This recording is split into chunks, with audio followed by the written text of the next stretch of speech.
the one and only DNVR. Two goes out to Zach, Mace, RK, and the bar. Three for Mr. B in that old trophy case. Number four we're still waiting for, well, bring on the chase. Out on the field at Mile High, Broncos win is our desire. Coupled with a break, brew and a friend, bleed orange and blue to the bitter end. Come and join us, DNVR. We are DNVR.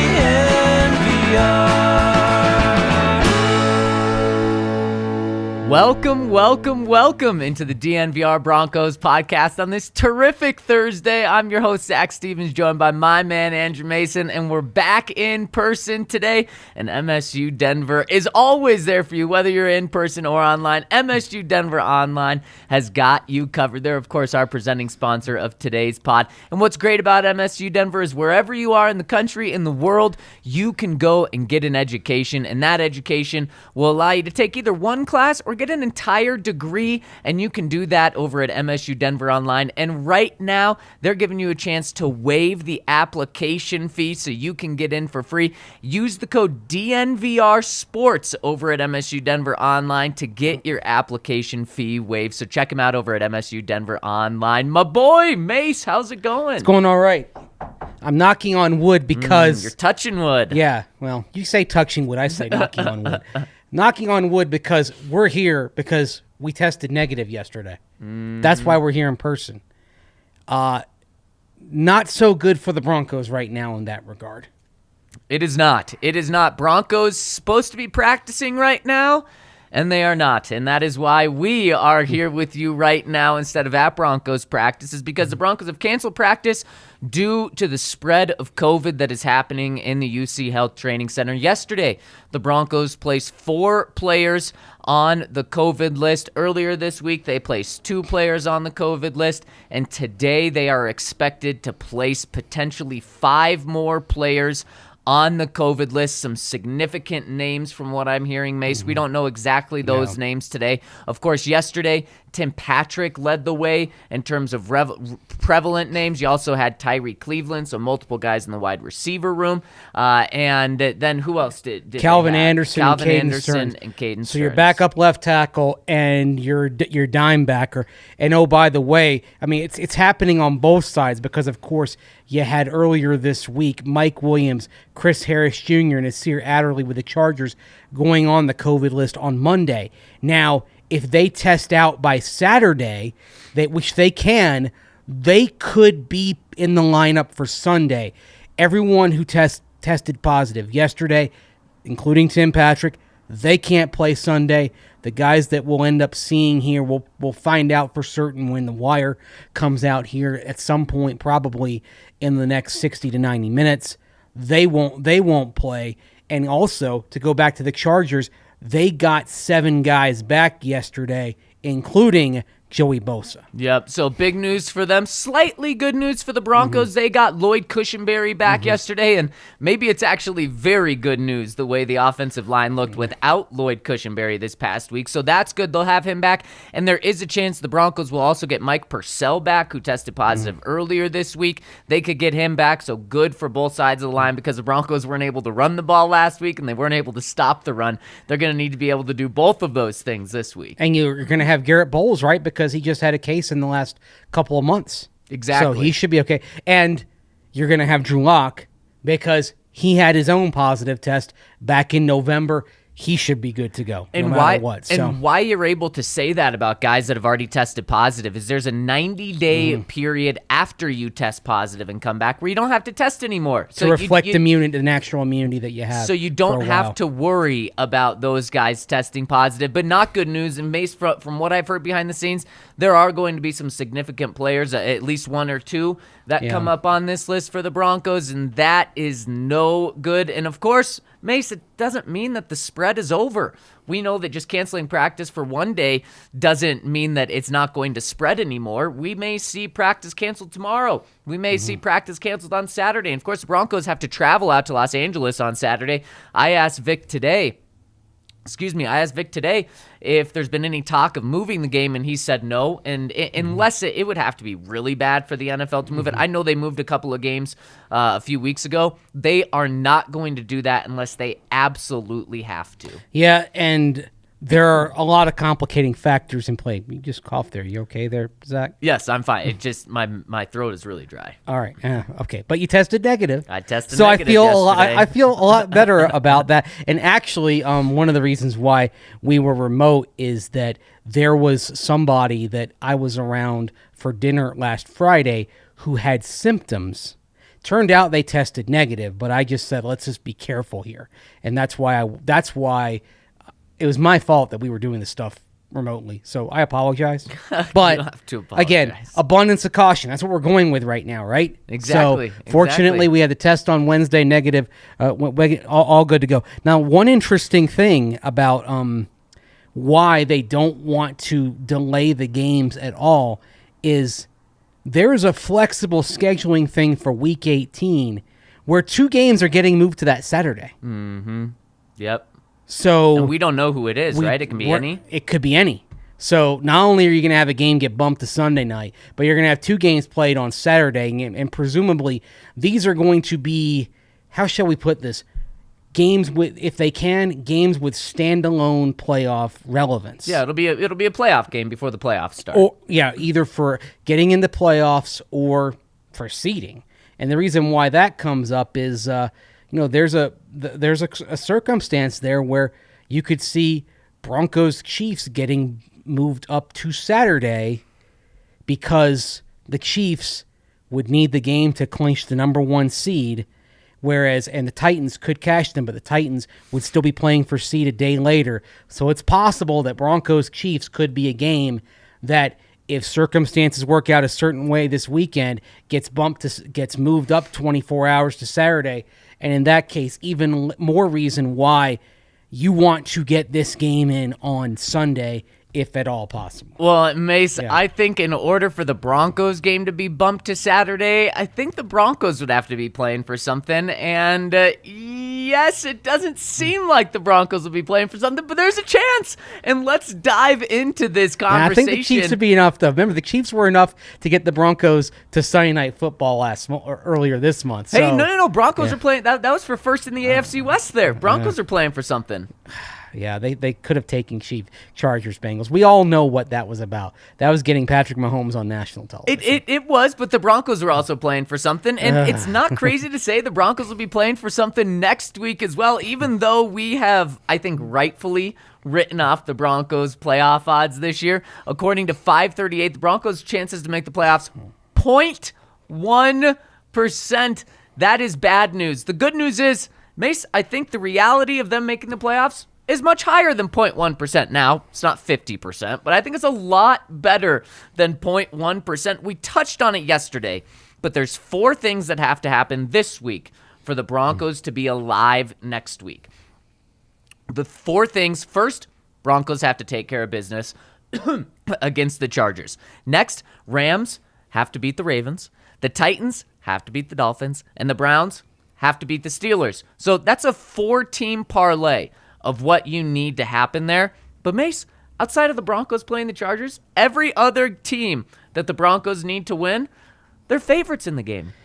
They're favorites, but at the same time, it's not like they're overwhelming favorites. Like, for example, just to be alive when they kick off against the Chargers, the Broncos need Miami to lose at Tennessee and Baltimore to lose to the Rams.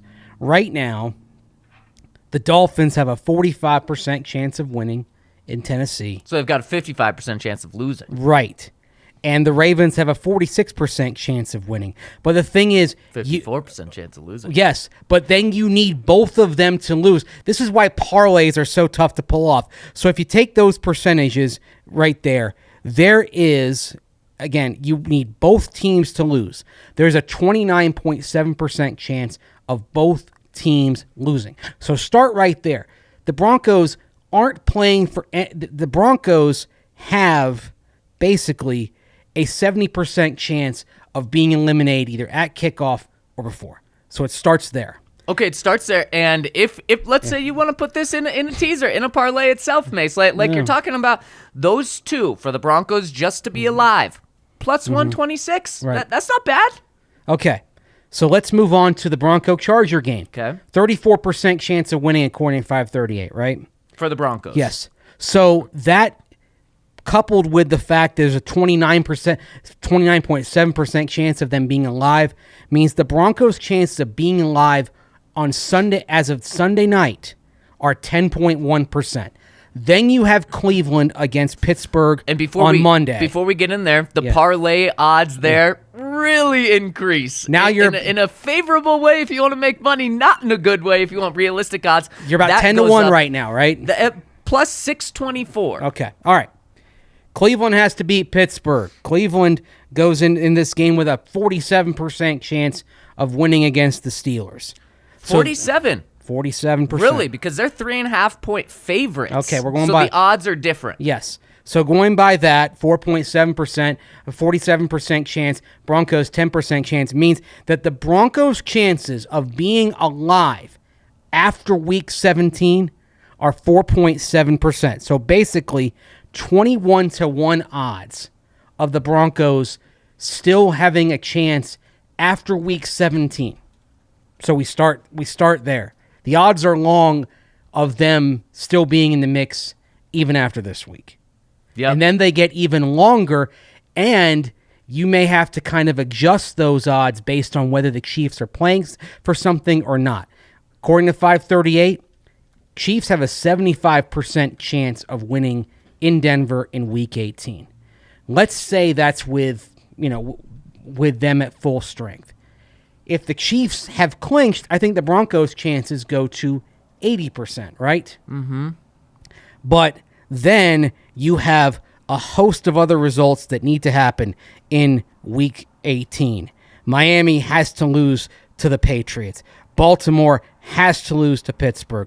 Cleveland has to lose to Cincinnati. Las Vegas must lose to the Chargers. By the way, those four things, the odds of them happening are 3.7%. So that's on top of the 4.7% chance that you have of even being in it after Week 17. And then adjusting for whether the Broncos are playing a Chiefs team, playing for something or not. If the Chiefs clinch this week, the Broncos have a 719-1 chance of the playoffs. Hey, say that again? A what? 719-1. That's 0.139%. 0.13. So you agree with those odds makers? I think it's right on. If the Chiefs don't clinch this week and have a 75% chance of winning in Denver, those odds go to 2,300-1. So not only, and there's more of a chance of the Chiefs playing for something than not playing for something, because if you look at the two results that need to happen for the Chiefs to have clinched, they have to win, and the Titans have to, against the Bengals, and the Titans have to lose to Miami. And so looking at that and the percentage chances of that, there's a 28.35% chance that the Chiefs clinch in Week 17. So there's a 71.65% chance that they don't clinch. So the odds are you're facing a Chiefs team that is playing for something. And so realistically, you're looking at the Broncos' odds of being in the playoffs actually not being better than they might seem, but worse. More like, on the whole, about 1,700-1. I disagree with that. I think that's just math. That's the math right there. You disagree with the math. Well, the thing is, you're disagreeing with math. I'm disagreeing. Yes, because Zach's anti-math. Because I'm bringing the football part into this. Yeah. And yes, the odds seem very, very unlikely.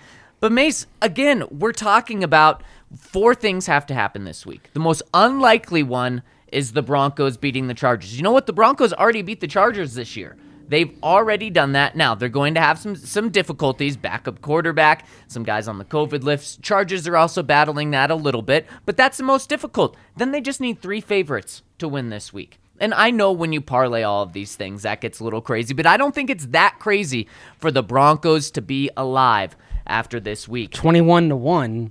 Is that crazy? I don't think it's. See, that's what I'm saying. I don't think those odds are as crazy as the math would say. All three favorites are supposed to win. So what do you think the odds would be? Forget about taking win probability. Let's just go the Zach off the top of my head and the Zach gut feeling index. What are the odds? After this week, or of staying alive. I said the odds are 21-1 of them staying alive based on kind of all the percentage chances. What is your gut feeling on the Broncos the gut feeling odds on the Broncos being alive heading into Week 18? Yeah, I'm gonna say 30% that they're alive without the Broncos game. You throw the Broncos game in there, I'm gonna go 10%. You have to throw the Broncos game in. That's part of what. So I did. So you're saying I said so you're 10%. saying 10. So basically, exactly. So that's why I think it's better than the odds. 10. So basically, like 10-1 instead of exactly or 9-1. Exactly. And then Mace, the odds are long. But what I'm saying is, when you look at this, it's not like the Broncos need the Jets to beat the Patriots. You're not talking about like things that you can't imagine happening. And yes, we do have some confirmed news. I have confirmed this as well, that Bobbie Massie is being placed on the COVID list right now. So Broncos, Mace, this is brutal. Broncos are without Bobbie Massie and Calvin Anderson. Better hope Garrett Bowles doesn't get hurt. Yeah. Because then you're talking about you do still have oh my gosh, why am I blanking his name? Quinn Bailey.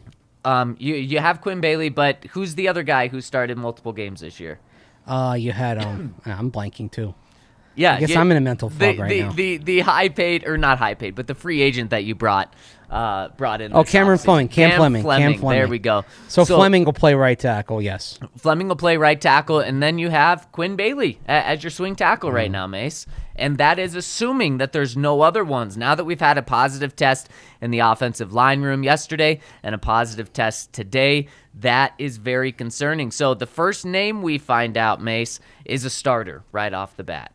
Well, and the other thing also is this goes back to the Raiders having 4 positive tests among defensive starters on Monday.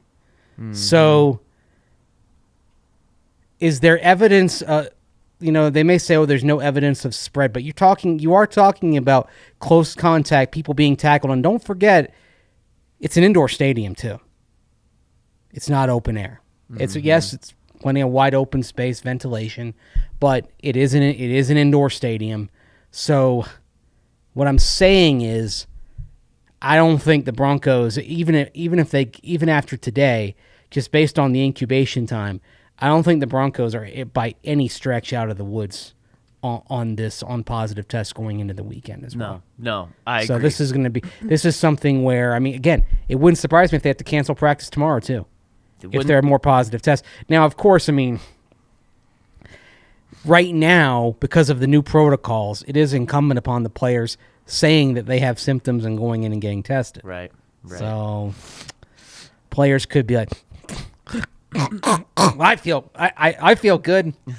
Although the thing is, if they tried that and they got on the plane, the jig would be up pretty quickly. And that's something else here that's very They're concerning. getting on a plane on Saturday. The Broncos are getting on a plane on Saturday. And we remember what happened when they went to Dallas. Yeah. Drew Lock found out, I believe, in the middle of the flight that he had been exposed to COVID. Test right after he got off the plane was negative. The next morning, right before the game, test positive.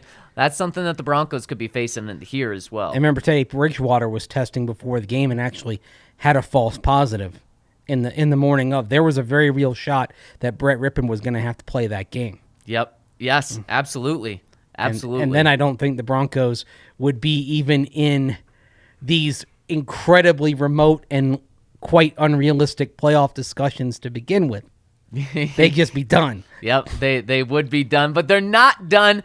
And of course, over here at DNVR, we're certainly not done. We've got happy hour every single day from 3 to 6. We've got every Colorado sports game on, and man, this weekend is going to be an absolute blast here at the bar. Mace, tomorrow we've got college football. Saturday we've got college football all day. Sunday we've got the Broncos going into Los Angeles, where we will be here checking out the game. Of course, you will be in LA, but Ryan and I will be here doing the post-game pod live as well. So you got to make sure to come down to the bar and hang out here. Whether you're coming for some delicious food or whether you're coming for some awesome sports, we will have it all here at the bar. And make sure to join our family, because when you do, you'll get a member-sized beer for the price of a regular beer. Yeah, and if you come on down the DNVR bar, you're going to want to make sure that you've got proper grooming up top, but also, even though nobody's going to see, you want to have proper grooming down below the waist. So check out the products from our friends over at Manscaped. If you didn't get what you wanted for Christmas, if you didn't get the items that will help keep things trim and clean and looking great and smelling great below the waistline, you're going to want to check out what Manscaped has, particularly that Performance Package 4.0, which of course includes the Lawnmower 4.0, which has that 7,000 RPM motor, the LED light, so you can take care of business even in the dark, and it's waterproof. So if you, for some reason, you want to trim your ball hair on the snow or whatever, you can do that with Manscaped.com. By the way, it is going to be snowing on New Year's Eve here in Denver, so if you're feeling frisky, maybe that's something to think about. And if you want to get that at a great price, use the code DNVR and get 20% off and free shipping at Manscaped.com. So you can get that Performance Package 4.0. You can get their cologne, their body wash, their shampoo, their conditioner, all of which are going to have you smelling great above and below the equator. And get it all for 20% off by using the code DNVR at Manscaped.com. Make sure that your balls are nice and smooth like Tom Brady in the fourth quarter, and check out everything at Manscaped.com. Get yourself the gift that maybe you didn't get for Christmas, but you want or need at Manscaped.com, and use the code DNVR for 20% off and free shipping. The gift that everyone wants, especially if you're getting it for yourself, is some Breckenridge Brewery. We've still got a Christmas ale keg here, and it's not too late to get yourself one of those kegs. You're probably going to be having a party or two this weekend with celebrating the new year, watching football. You're going to want to have a lot of Breckenridge Brewery. And if you're not sure where to get it, go to the Breck Brew Locator on their website, and you'll be able to find the beer. It's so cool. You can even see exactly what specific beers are at what liquor store and bars. That is really cool thing. And it's always season for Strawberry Sky season. But of course, we're entering Vanilla Porter season. You can get yourself one of those as well. So make sure to check them out. Breckenridge Brewery, the official beer of DNVR. All right, Mace, why don't we pick these games, and we will see if maybe it's a little more realistic than you think. Maybe you will have all four of these teams that the Broncos need to make the playoffs. Maybe you'll have them all four winning. But first, let's take a look at our standings, because we may have to trust you on who's going to win, because, Mace, you're at the top of our standings How here. the hell did that happen? You and Ryan tied for first. I'm just one game back, though. You know, I'm like the Broncos just a couple weeks ago. You know, fourth in the division, but really only a game back. Yeah. Hey, let's do it. Let's do it, and let's take a dive. And you know what? Let's do the Broncos game last here, Mace. So let's go around the Now, rest. we're picking point spread or straight up on this? Let's do straight up on the pod, because we're gonna have our Broncos pick 'em later this week, and, All right. and that's when we'll do the spreads here. All right, Especially, I'll give you a hint. My straight up and point spread picks are different. for the I Broncos, like Chargers. that. I like that. So for betting purposes, you're going to have to check out our Broncos Pick'em. That'll drop in the next couple of days. But for the Broncos playoff odds, we'll get to see if those are still alive right now. If you're old enough to remember Jimmy the Greek, it's something like, I like Dallas, but by a field goal when they're a 4-point favorite. So No idea what you're talking about, but I like the character. yeah, Jimmy. Yeah, well, there's a 30 for 30 on Jimmy the Greek, but if that is a reference that pretty much nobody below the age of 40 gets at this point. Yes, Jimmy the Greek. No idea what you're talking about. But Mace, you said there's two games in the morning, Sunday morning. First one, Rams at Ravens. After this game, are the Broncos still alive? Broncos need the Rams. I'll tell you what, the Ravens got a dose of good news today with Tyler Huntley coming off the COVID list. And that was kind of one of the things that pushed them over the edge. They should have a more robust roster available to them, even if Lamar Jackson doesn't play at home. Rams on a cross-country trip. I'm actually calling for the Ravens to win this game, and this would eliminate the Broncos. Broncos are eliminated before they even kick off, according to Mace. Yikes. But Mace, I thought you were going to say the dose of good news was that Lamar Jackson is officially playing. He's going to be 100%, and then I would be on your bandwagon. He doesn't look like 100% based on the film or the video that we saw yesterday from Owings Mills, Maryland, at the Ravens facility, how he looked at practice, which was to say he was moving gingerly is being kind. He looked like he looked like a septuagenarian about to have a knee replacement. And that is why I can't pick the Ravens. According to me, I think the Broncos are going to be alive in the playoff hunt after this game. I think the Rams will win. Man, did the Ravens look really bad last week against the Bengals, but they're playing at home and not playing against, they're still playing against a really good team, but Tyler Huntley, maybe he's the difference. Yeah, they should have a little bit more available on defense after last week as well. So I think the Ravens, it'll be unwieldy. I think the Ravens will get it done. And if Huntley is in there, he basically has a little more success than he did against the Packers. Went up against look, the Packers are a better team than the Rams. Can we all agree on that at this point? The Packers are a better team than the Rams. No. You don't agree? We can't agree. Fine. Well, I think the Packers are better than the Rams. And the Ravens were a 2-point conversion away from being the Packers. They'll get the Rams with Huntley. I think they'll get the dub. That's fair. That's very fair. Mace, you have a chance to pick up a game on Ryan and I here because Ryan is also going with the Rams. All right, the next one that kicks off before the Broncos game, Dolphins at Titans.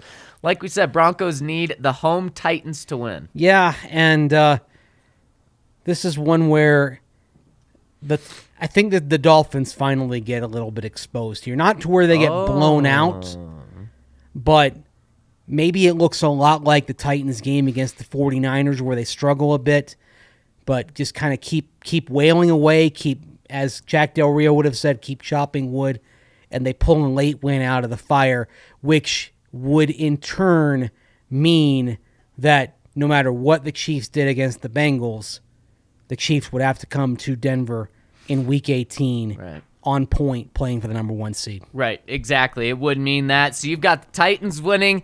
I think the Dolphins' magic continues. 8 straight wins, and Ryan's going with the Dolphins as well. So regardless, we all three think the Broncos' playoff odds will be done. No wonder you think that the Broncos' odds are better than I do, because, I mean, not only I had the math, I'm literally picking the things that, at least one thing that would prevent the Broncos from being in the postseason conversation by 4 o'clock. Oh well. Well, me as well. Yeah, I've got the Dolphins winning, so the Broncos are eliminated before the Broncos game as well. Oh, well. All right, let's go to the night game. Browns at Steelers. Monday Night Football, and I got the Pittsburgh Steelers getting it done at home. Oh, okay. Ben Roethlisberger's last game at Heinz Field. Do you think he pulls it off? Going to be a lot of emotion there for this one, I think. Yeah.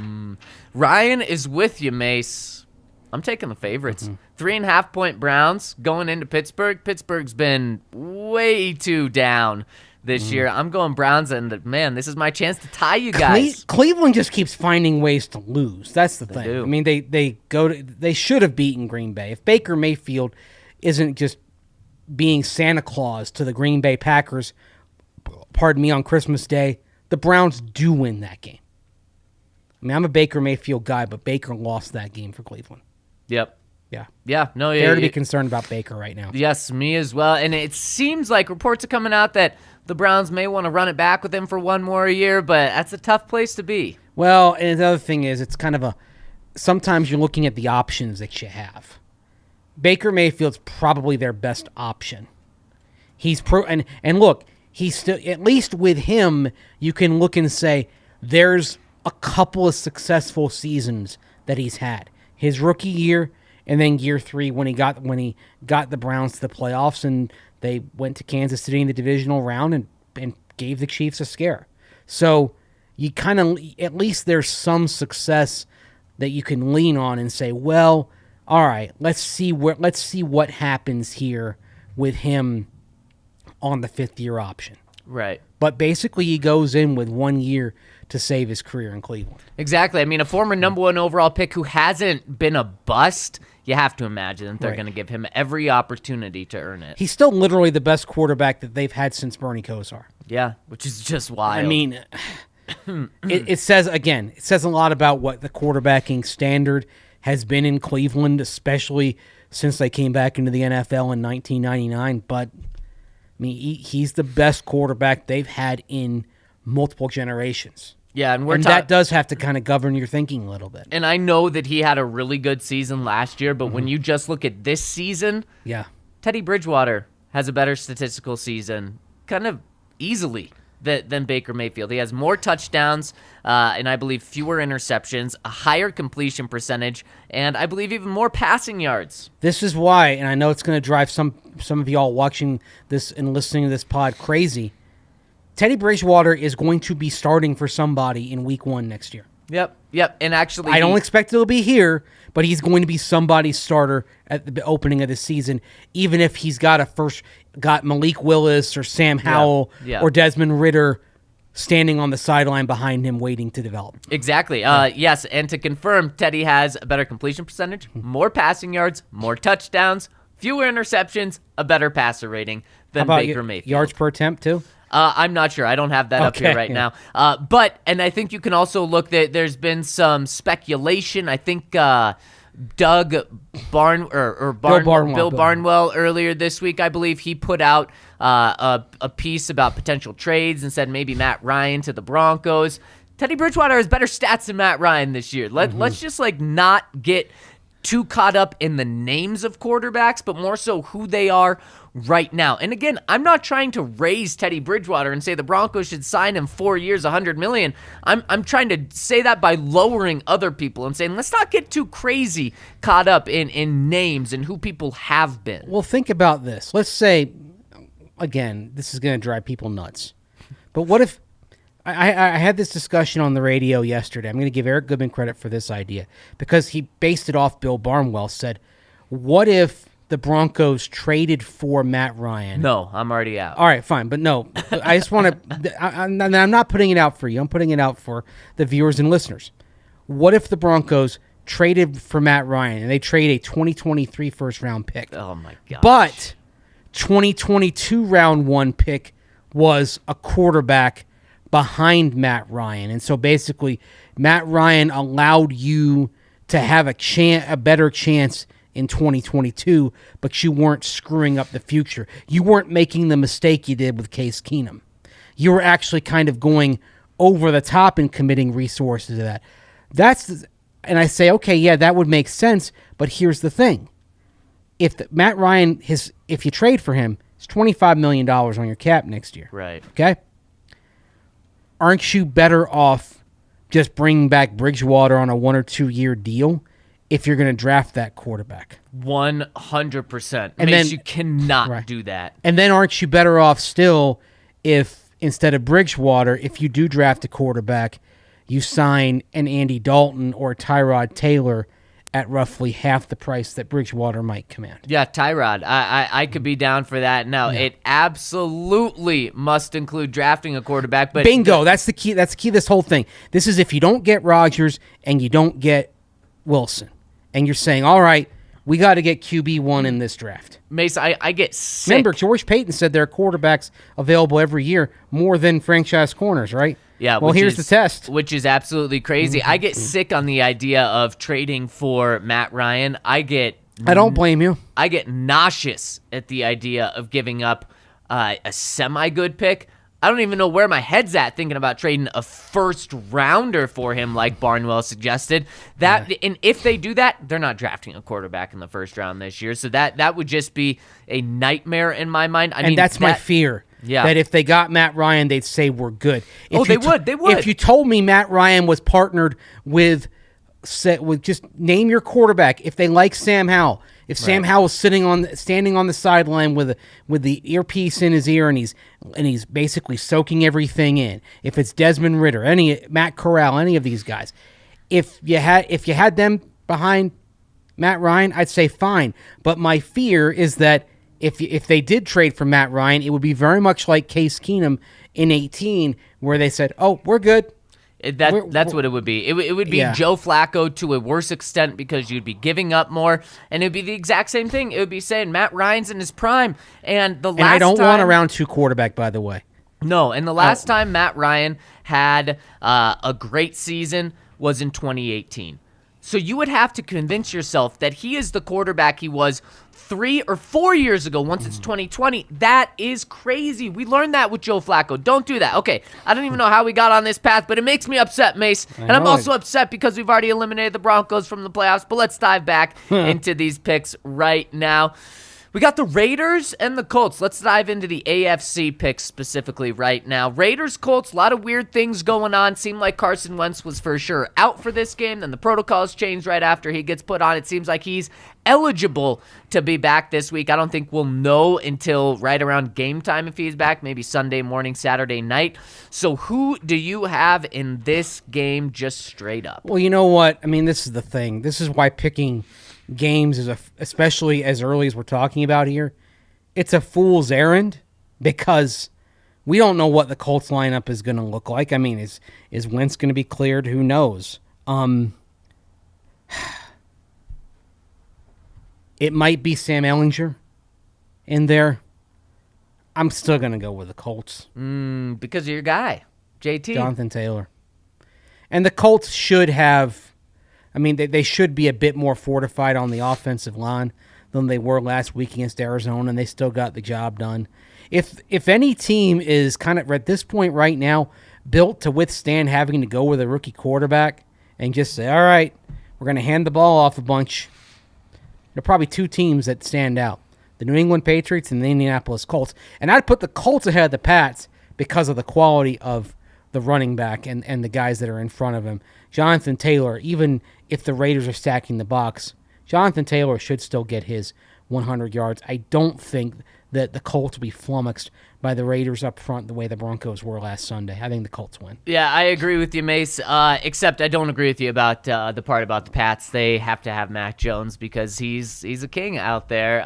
But the Colts, Mace, the king. What? He looks like King George III in his later days, in his mad days, the last couple of games here. Yeah, I don't pick up on that reference either. But I never heard of there was a film about this, but what was it called? Madness of King George. Oh yeah, definitely have not heard of that. That would make sense. But Mace, I do agree with you about the Colts. In fact, when we talk about the Colts, their weakest link in my mind is their quarterback. When Carson Wentz throws the ball, that's when the Colts potentially lose the game. That's what allowed the Patriots to come back in that game. So the quarterback position really doesn't matter that much for the Colts, obviously, to an extent, but I do think Carson Wentz is back anyways. I'm going with the Colts here as well, and Ryan going with the underdog. He's going with the Raiders. He liked what he saw from them against the Broncos this week. Maybe that means Ryan thinks the Broncos will win, and we don't like the Broncos' chances. We'll get to that in just a second. The weird thing about the Raiders is that they're still in pretty decent shape if they lose this game. Yeah, that is crazy. Based on kind of how tiebreakers go, they might be in perfectly fine shape if they don't beat the Colts. That is why it would be wild for them with the stretch that they went on for them to still make the playoffs. Yeah, they could get a terrible stretch. They have multiple chances to live here. And by the way, like if you're looking at if I were betting on what game is going to be Sunday Night Football in Week 18, Chargers Raiders. Oh, I love that. Yep, absolutely. Could be a playoff game. Or that could be a Saturday game. Right, could be a playoff game before the playoffs. Yep. It's Chargers Raiders. You're absolutely right about that, Mason. Let's talk about let's talk about the Chiefs right now. Chiefs, 4.5-point favorites going in to Cincinnati to play the Bengals, who are coming off a dominant win. Who do you like? They're coming off a dominant win, but You're picking the Chiefs. Yeah, I'm picking the Chiefs. And the reason why I'm picking the Chiefs here is because the Chiefs are much more consistent. Cincinnati, you still don't know what you're getting week to week. And I think that it's a classic setup for a little bit of a fallback. Honestly, I look at the Bengals, and I'm excited about where they can go. They're a fun team to watch right now. Yeah. Even when they came to Denver and only got 15 points, that was a fun team to watch when Joe Burrow was extending plays and was able to involve pretty much everyone but Jamar Chase. But I think the Bengals are a year away. I could see them next year being a juggernaut. Right. Where they've got the consistency. They develop that consistency. They take the next step. And they do have the kind of season the Chiefs have had, especially in the last couple of months. Right. I don't think they're there yet, and that's why I've got Kansas City winning this game. And what should be, it's fun to say this, Cincinnati has not been a very raucous place, but the jungle should be rocking on Sunday. That'll be fun to watch. Yeah, if it's ever going to be rocking, it's going to be in that game. And Mace, I agree with you. Ryan agrees with you. The Chiefs are the best team in the AFC, maybe even in the NFL right now. And they're the hottest team as well. So it's going to be very tough to stop them. And we know the Chiefs are playing for something, so that means a lot. And they're still playing great defense. And that's kind of the thing here. You look at this team between Mahomes settling down and getting back into his groove and the way they're playing defense, this team looks like it's built to win in January and February. Yeah. To me, they're the favorites to, sadly, for Broncos Country, the favorites to walk away with their second Lombardi in 3 years. I agree with you. And what's crazy is they were the favorites entering this season, despite the Bucs beating them in the Super Bowl. They were plus 500 over at DraftKings Sportsbook before the season began. They obviously fell a lot with their slow start. Now they're plus 400. So they're even more favorites than the heavy favorites they were at the start of the season. And look how banged up the Bucs are, too. If that's the Super Bowl, I think the Bucs would be in a lot of trouble. Even though they've got Tom Brady, there comes a point where they're losing a lot of next men, especially on that defensive side. They don't know if they're going to get Shaq Barrett back in time. The Bucs, I feel like this is not Tampa Bay's year. Mace, you're being modest. You're being modest. The Bucs are going to be fine. Don't worry. Your Bucs will be fine.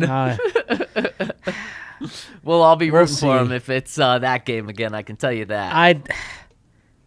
Maybe this is finally the year we get Packers Chiefs. No. Seems like we've talked about that as a possibility the last three seasons. If it's Packers-Chiefs, that means the Packers were in the NFC Championship game, which means it's impossible for them to make it to the Super Bowl. At some point, they're going to break through. I literally don't think it will ever happen. Breakthrough cases, Packers break through.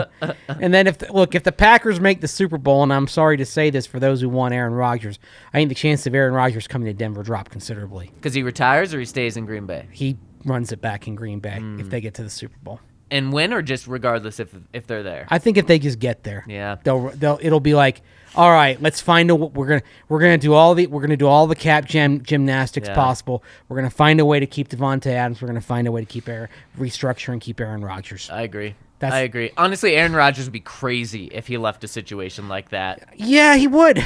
I mean, if they're that close. Yeah. And it would be crazy for Green Bay not to run it back. Yes. It'd be crazy for him to leave, and it'd be crazy for Green Bay to guide him to the door. Yep, absolutely. And that's why I don't think it would. And that's why I really, he says he said this week he wants it resolved quickly. Mm-hmm. I think he knows. Thank you for that, by the way. I hope that's the case. I don't want to drag it on. Yeah, I don't either. But realistically, it's going to be resolved probably no later than the start of the league year. Yeah. And I think in his mind, he's probably got if it's A, then I'll make this decision. If it's B, I'll make that decision. Right. I think he already knows. Mm-hmm. I think you're right. And let's see if we're right on this Denver Broncos game right now at DraftKings Sportsbook. The Broncos are 6.5-point dogs. I think that's probably going to jump above 7 when more COVID news comes out, but maybe there's bad COVID news on the Chargers side as well. What if Justin Herbert tests positive? Exactly. Like, that's the thing that could change this. Yeah. Yeah, because we know Drew Lock can't. Yes. The Broncos be in better shape at quarterback. Who's their backup now? That's Chase Daniel, I believe. So my question is, would they be in better shape? I feel like you're a big Chase Daniel guy. You love Chase Daniel. I'll tell you what. You would rather have Chase Daniel than Drew Lock? I'd rather have Drew Lock. Really? For one game? For one game. Really? For one game. Wow. For one game today. Like one game today. Just because Wow. Yeah. I wouldn't. I'm not talking... if I had a veteran-proven starter, I'd rather have Chase Daniel as the backup. Okay, but to start one game because it's chaos. Locke can wing it around, and that's something that Chase Daniel doesn't have. It's a weird thing. I'd rather have Chase Daniel for 4 games, but I'd rather have Drew Lock for 1 game. Interesting. Because, no, Chase Daniel is more like kind of this. It's a lower variance, but lower level. But this is with Drew Lock. It's the high ceiling. So that's why I would rather have Drew Lock. Battle of Mizzou guys, if that's what happens. Yeah. The battle of the two. That's what I thought the quarterback room should have been in 2020.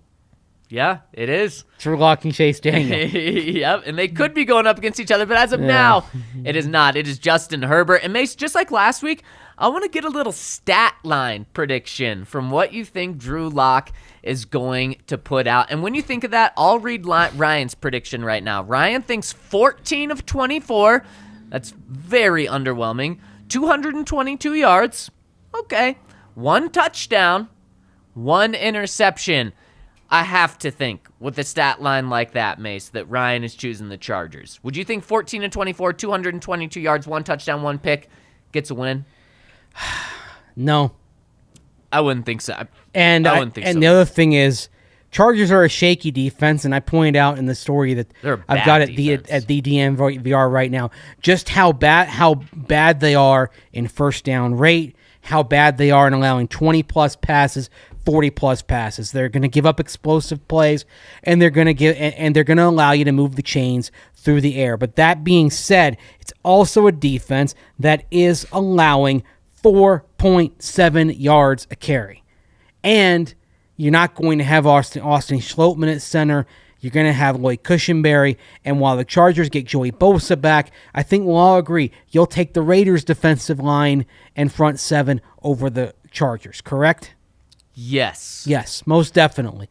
Bosa's probably the best individual player, but the Raiders are deeper. We saw that the way they have 2 quality edges that they can trust. So I don't think you're going to see the Broncos have trouble running the ball the way they did, and that means it'll be Drew Lock off the play action when he does well, but it will not be frequent. I think you end up seeing Drew Lock going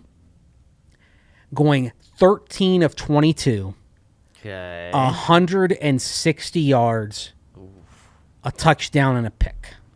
Ooh, okay. I'm going to give you my stat line right now. Yeah. I'm going to go 18 of 32. I believe that's exactly what I had last week. I like that number. 241 yards, so the most passing yards, 1 touchdown, and 2 turnovers. Okay. Probably in the form of a fumble and a pick, 2 picks. I'll go 2 picks. Right. So I don't think any of those stat lines, yours, mine, Ryan's, I don't think any of those are winning stat lines from the Broncos. Mace, No. am I right on your bet? Correct, but I think they'll keep it close, which tells you what my pick is going to be. In our written preview, I think the Broncos lose a tight one. And what's the score? About 20-17. 20-17, so you like the under, you like the Broncos to cover, but you like the Chargers to win. I've really wanted the Broncos to win this game. Sweep the Chargers. Tried convincing myself. Drew Lock last that cost year. Some draft it would. position. It would. But last year, Drew Lock actually looked good against the Chargers in LA. Let down by Jerry Jeudy's drops. Yes, 5 drop game, historically bad game. That does not happen this week. Jerry Jeudy has a good game this week. But Mace, it's Drew Lock against Justin Herbert. It is the Broncos being really hit hard with COVID coming into this game, with the Chargers getting healthier from COVID. And it's the Chargers needing this game. I mean, the Broncos can say all they want. And I think they will have a professional effort on Sunday. I don't think they've got the stamp slick. They're not going to mail this one in. But the Chargers simply have more on the line, more to play for. That's that extra kind of digging deep down, and I think they'll find a way again. That's why I kind of have this game being close and the Chargers eking it out at the end. Yeah, and I kind of like where you are in terms of this game being the under. The Chargers have an explosive offense. The Broncos defense, credit to Vic Fangio. He's doing a heck of a job. The number 1 scoring defense in the NFL, tied with the New England Patriots right now. That's why I think the Broncos keep the Chargers in check. Chargers are going to drop 24 points. The Broncos offense, even against a really bad Chargers defense. Mace, they're the second worst defense in the NFL. They're giving up the second most points. Yet the Broncos offense just is not looking good. The offense scored 6 points last week. And the Raiders defense was looking bad going into that game. That's another thing. Exactly. So I say the Broncos offense does better than they did last week, but only puts up 16 points. I'm going Chargers win, Chargers cover, and I think it's going to be very close to the line, especially because I think that line does jump over 7. And the Broncos their offense put up 21 points against the Chargers back on Thanksgiving weekend. And the Chargers defense wasn't in great shape then either. And we thought that was one of the Broncos' better offense performances, especially when Bridgewater was in there, because he showed some dynamism and he didn't turn the ball over. Yep. And I mean, really, and look, and again, we have to talk about the good and the bad with Drew Lock. Drew Lock's decision and that led into the interception when he was trying to jam it in there to Kendall Hinton. That was the play that kept the Broncos from running away with that game. Right. So, Drew hasn't played a clean game against the Chargers. I hope he can, but I'm not betting on it. Yeah, I'm not betting on it either. What's really interesting is we all have Drew turning the ball over in this game after a game in which he just didn't do that. But it's because that was the third time in his career that he hasn't turned the ball over. He's way more prone to do it than not. And here's the thing. Vic Fangio knows a lot about what Brandon Staley is going to do. Brandon Staley, on the other hand, he was with the Broncos in 2019, so he has some insight into what Drew Lock is going to try to do and what you can bait Drew Lock into. And that's one of the reasons why I think you're going to see a Chargers takeaway in this game. And also, you mentioned the possibility of a fumble. That's where Bobbie Massie being out for this game because of COVID and Cameron Fleming having to step in. That's where you get a little bit worried, because with Massie has been very reliable this year. I mean, you and I have talked about this. If Massie wants to come back for 2022, I think you re-sign him to a 1-year deal. Mm-hmm. Because you're not worried about those games that he's out there for. But that's gonna be a hit, and they're one injury away at tackle from having to go in and play Quinn Bailey. Yeah, who got a game ball. Yes, game ball Quinn Bailey and Mace. Ryan has Drew going 14-24, 222 yards, 1 touchdown, 1 pick, which we both think is not enough to get it done. Ryan disagrees. Ryan says Drew can throw for almost 50% completion, be even on touchdowns and interceptions, and the Broncos can win thanks to a missed extra point by the Chargers. Broncos win 20-19 in his eyes. Wow. You know what? But I figured he'd do that because he just doesn't want to pick the Chargers. Yes. And look, there is the chance that the Chargers charger it. Yep. That's the Broncos' hopes of victory are on the Chargers being themselves. Yeah. Historically speaking. But at some point, I mean, I step back and you think, how are they going to lose this? But then you're like, okay, they're more talented. I mean, Kenneth Murray went on the COVID list yesterday. I don't think that hurts him any. Right. Murray was not playing well. Right. Mace, I'm not comfortable with my pick because I think it's going to be more of a blowout. I think the Chargers are going to beat them by more than 8 points. I just don't know where it's going to happen. Are the Broncos really going to score less than 16 points? I don't think this defense is going to be bad. I think they're going to be able to slow them down. So if you had to give me advice, where are the Broncos going to get blown out? Is it by not scoring points, or is it giving up points? It's not scoring points, right? So then it would be 24 to 10, 24 to 7, something like that. I think. Sheesh. Do you see ESPN's FPI projection for this game? What is it? 16-8 Chargers. Oh my gosh! Well, you know what? Gouge my eyes out if that game happens. Seriously, we all like the under in that, and we all like to gouge our eyes out. And if you want to get in on any of these picks, check out our friends over at DraftKings Sportsbook, where you can get all of these picks.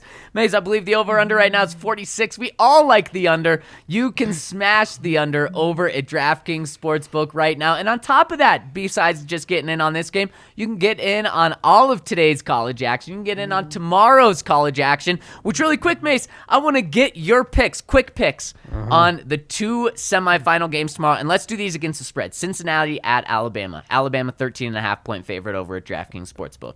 Alabama barely covers the spread. Okay, so Bama's covering. I got like Alabama by 14. Love it. I'm going Bama cover, and Ryan says Bama by a million. So we all got Bama cover, and then the night But game. I think Cincinnati makes it interesting for a while, and then Bama gets it late. There's a late takeaway involved. There's pulling away late to cover the spread. Fair. And then late game, Georgia 7.5-point favorite versus Michigan.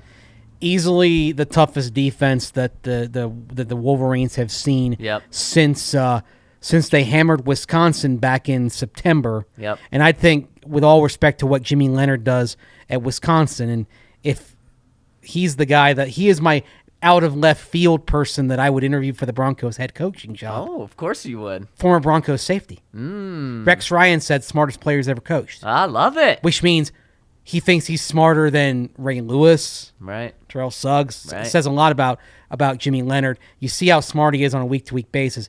Michigan, but Georgia's defense has better athletes. No, not surprisingly, than Wisconsin does. They're recruiting from Florida, from Georgia, from South Carolina, etc. Different kind of player than you get recruiting in the upper Midwest. That's going to be too much for Michigan. I got Georgia in that other semifinal. Yep. All SEC final. I'm sorry to say, because I'm rooting for Michigan and I'm rooting for Cincinnati. I want a Michigan-Cincinnati championship, which, by the way, it would be a nightmare for the SEC to lose both those semifinals. It'd be a nightmare for Ohio State to look to the school up north and the school down south being in the national championship game. Yep. I'd love to see that. It's not happening. Yeah, it's not happening. I'm going to love the SEC championship game with so much talent on the field. An SEC championship game featuring Alabama and Georgia. That's what's going to happen. Ryan thinks that too. We all like Alabama and Georgia, and this just made it, so I'm going to place that bet. I'm going to put a 2-team parlay, Alabama and Georgia, not just winning, but covering the spread. That's going to be my action tomorrow. And then on Sunday, if you want to get in on the action over at DraftKings Sportsbook, place a $5 bet on any NFL team to win, and if they win, you win $200 in free bets. What a way to start off your account for new customers. $200 in free bets, which then you can use in that national championship game, Mace. So get in on the action now. Use the code DNVR over at DraftKings Sportsbook to get in on the offer of turning $5 into $200 in free bets. And of course, you must be 21 or older, Colorado only. New customers only. Restrictions apply. See DraftKings.com/sportsbook for details. Gambling problem? Call 1-800-522-4700.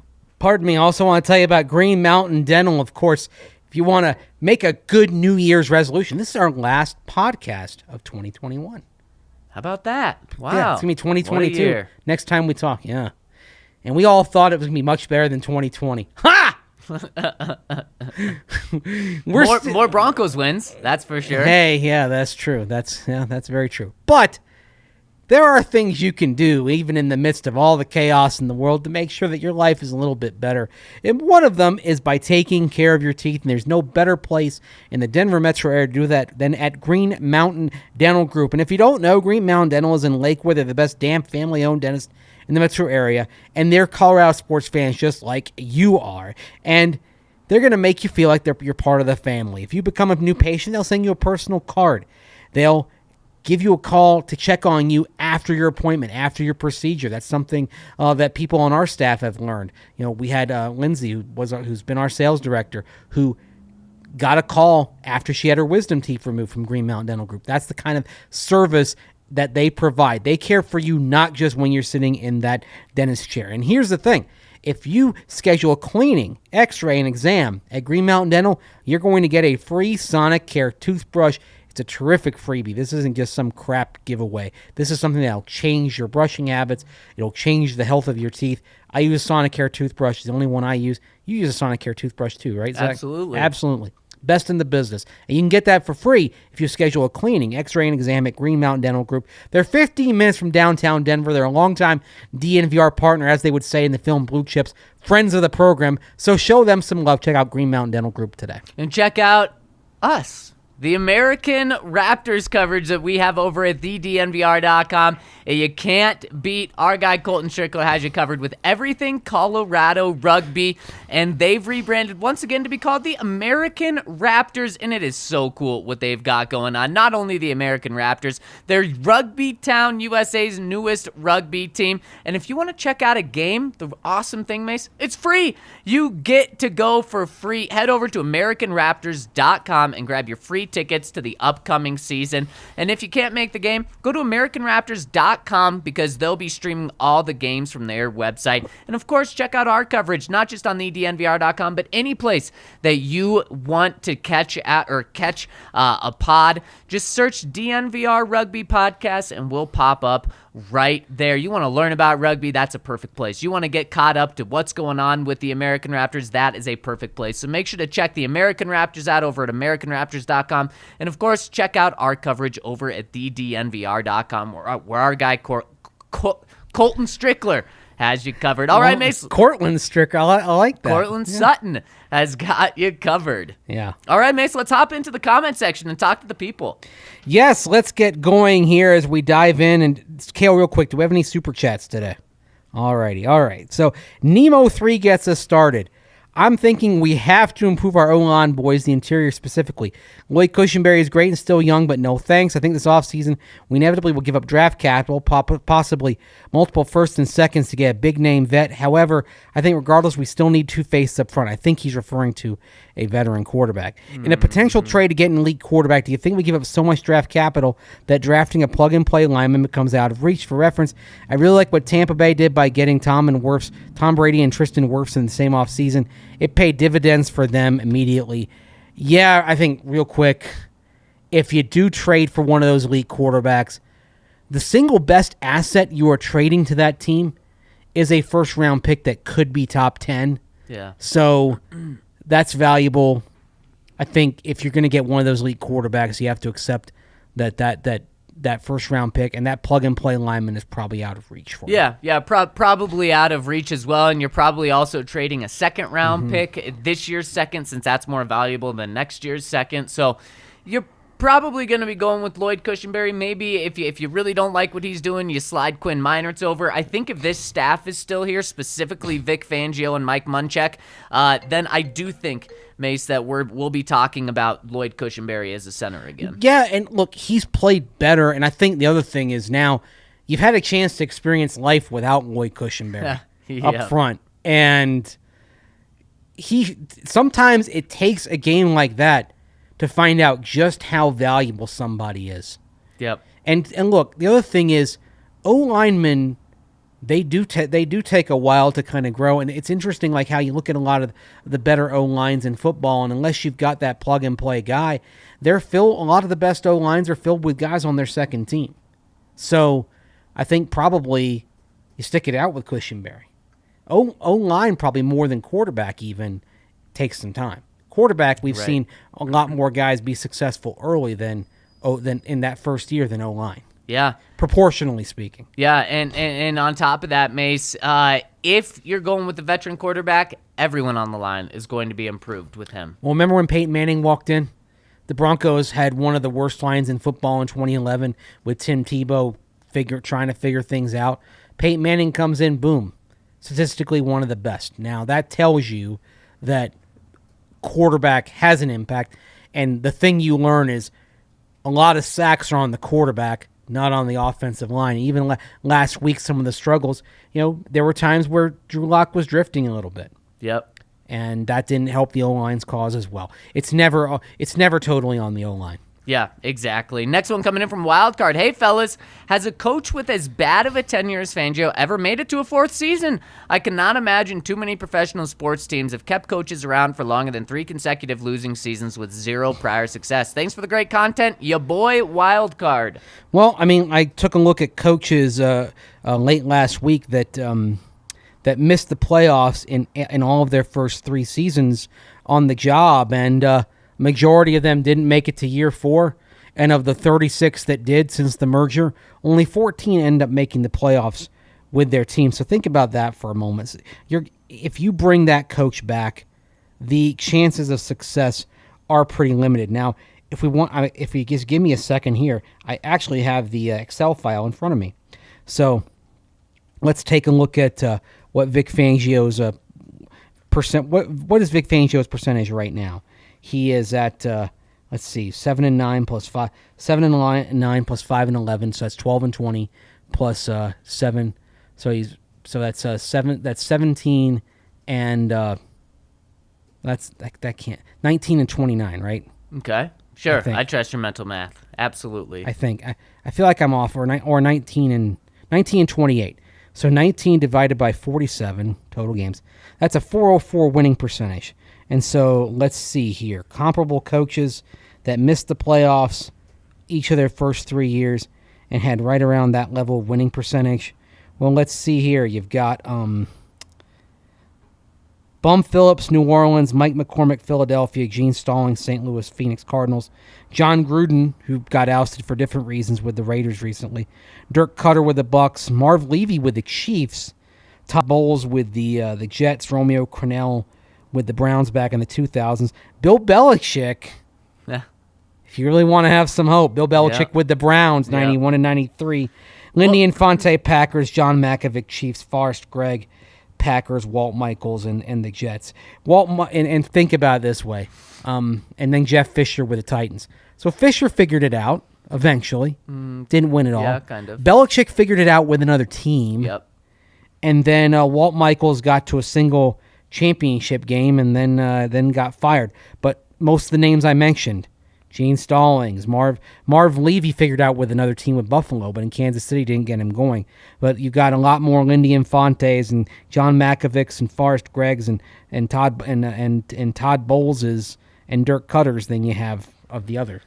Well, and so two other things. I think one that we're going to be talking about a lot the next couple of weeks is Vic Fangio could potentially end this season with the number one scoring defense in the NFL. So the team success isn't there in flying colors this year. It's not awful, but there's some other things that he can really hang his hat on, which can make George Paton say, let's give this one more year to see if the offense can come together. So he does have that, and my guess is those other guys didn't have the number one either scoring offense or defense on their side. And the other thing is, Mace, progress. George Paton could convince himself that Vic Fangio made progress this year. You can, but I do think let's assume you're factoring in recent run of form. If they lose these two and they're 7-10, having lost 3 in a row having lost 4 in a row at the end, and having gone 4-10 after a 3-0 start, I find it hard to justify bringing him back. That's fair. That's fair. He just will have the defense with him, but he will. And the other thing with Vic Fangio is I think there are things that we know that probably aren't changing. Fangio is not an exceptional game manager. I don't think that's going to get any better at this point. Yep. You'd be crazy to bank on that. That's for sure. All right, Mace, we have 8 minutes for 5 questions. Let's hit them all. Sir James says, man, I absolutely enjoyed yesterday's backdoor pilot for DNVR R-rated. I was fully engorged in the conversation. Oh, engorged? It wow. Definitely had me coming back for more. I mean, slump busting, finger massage, stretching, adding inches. Lordy mama. That's what she said. If I had to rate it on a scale of 1 to 60, I'd give it a rock hard 55, indicative to the name that comes on the back of the jersey. I think you guys have something in this After Dark podcast that is definitely ready to go all the way. Have a great day, gents. After Dark, we did that thing at 9:15 in the morning. Imagine what we could do at 9:15 tonight. Yeah, you know what I'm saying. We dimmed the lights a little bit. Lou Drock says, hey, guys, hope you're well. Chicka, wow, wow. I have a timing question for you, please. The Seahawks season will be officially over on Sunday, January 9th, whereas it's highly likely the Packers season won't be over until Sunday, February 14th. I don't know about that. At what point can Peyton start having conversations with the Seahawks about trading for Wilson? I'm just wondering if there's noises from both sides. Could the Broncos verbally wrap up a trade for Wilson in January before the Super Bowl has ever been played and before the new league year starts in March? It will be interesting to see which path Peyton goes down, but I imagine he'll want to get a jump on other teams, so we'll need to move immediately on his guy. Your thoughts on these timings and how you think this may play out, please? Cheers, Charlie. That's a really good point. Because last year, Matthew Stafford the terms were agreed to in January. Yep, before playoffs were over. Right. And then Alex Smith, when he was traded from Kansas City to Washington to clear the path for Patrick Mahomes, that trade literally went down during the media party on Tuesday night of Super Bowl week. And all of a sudden, like, the media party's happening, and everyone who covers Washington, Kansas City, or was working with those teams was scrambling at that moment. Yeah. So, yeah, that's something to consider, of course. Also, you're going to want to have a coach in place, too. Yeah, you're going to want to have a coach in place, and also, yeah, you'll want to get a jump on it, but if George Payton's getting a new head coach, wouldn't he want to get a jump on it and have been making interviews this week, setting up interviews? So one, either that indicates he doesn't want to move on from Vic, or two, he's not going to take as quick of a jump on things as one may think. Yeah, perhaps that's the case, and for all we know, groundwork has already been laid for what they want to do. Yeah, potentially. Dan Burke says, hey, guys, I know it's now a 3-game sample size, so I'm starting to feel confident that what we're seeing with Jonas Griffith isn't a fluke. To that point, he's the second highest graded linebacker in the league, according to PFF, and is ahead of Michael Parsons and has the highest graded coverage grade out of every linebacker in the league, too, a score above 90. With that, what have been your impressions of him in this 3-game sample size, and how do you guys feel about re-signing Josie Jewell and rolling with Josie, Browning, and Griffith, top 3 for the inside linebacker position, and maybe supplementing it with a day 3 pick? I'd be fine with that. Look, I've said that of the guys whose contracts are expiring, you might bring back. Josie be my first choice in that group, and then you kind of let Jewell and Griffith battle it out for one spot, perhaps. I'll say this: I'm not where you are on Jonas Griffith just yet, in part because of what we saw on Sunday. It was issues up front, but the inside linebackers, I thought, weren't immune to the problems that besieged the Broncos against the Raiders' running game. So I'm not at that point where I'm giving the keys to Jonas Griffith just yet. Yeah, that's fair. You also have Kenny Young in there. I mean, the Broncos are going to be letting some talented linebackers go. And we didn't even say the name Alexander Johnson. Yeah, I think it's funny. I think Johnson's probably kind of on the outs, but again, this is where if you move on from the coaching staff, you might be looking at things a little bit differently. It's very true. Cosmo Kelly says, R.I.P. John Madden. Because of him, 13-year-olds everywhere have better clock management than Vic Fangio. Yeah, you weren't surprised that Vic Fangio said yesterday he's never played video games, never played Madden. Didn't surprise. Absolutely not. Yes. Not surprised at all. But the thing I thought to myself is, like, he never played, like, I mean, he was in his early 20s when, like, Pac-Man and Space Invaders were thing. You're telling me that Vic never slipped on down to the arcade in South Philly and after a Philadelphia Stars practice and played a little Pac-Man when he was in his 20s. He was already grinding film. I know. Mace. By the way, there are some people you can't imagine being young. Yes. It's hard to imagine Vic Fangio young. It is. You know what I mean? Yes. Like sometimes I wonder what was Vic like when he was like a 25, 26-year-old linebacker coach with the Stars in the USFL. What was he like that year he was a graduate assistant on North Carolina's staff under Dick Crum? I mean, what was he like then? Ask him that. Yeah. Ask him that. What were you like when you were younger, Vic? I'm sure he'll give you a great answer. That's the thing. I'd rather ask him that off to the side, but I don't want But I sometimes think to myself, like, what were you like when you were 25? It's a great question. Something I'll ponder. Some people weekend. just seem like they were meant to be 60 years old right from the jump. Right? Exactly. Yeah. Exactly. And our final one here coming in from the Big T, who just gives a shout out to Manscaped and his personal experience with Manscaped. And Mace, with that, that'll do it for us. Thank you all so much for rolling with us today. Have a fantastic weekend. We'll be back with you after the Broncos maybe pull off an upset. And their playoff odds are still alive on Sunday evening. We'll be back with the post-game pod just a few minutes after the game's over. So make sure to head to YouTube. Hit us with a like on your way out. We'd really appreciate it. Subscribe and turn on those alerts so you know when we're going live. But for Andrew Mason, I'm Zac Stevens. Have a terrific Thursday, a fabulous weekend, and we'll talk to you in the new year. Happy New Year, everyone.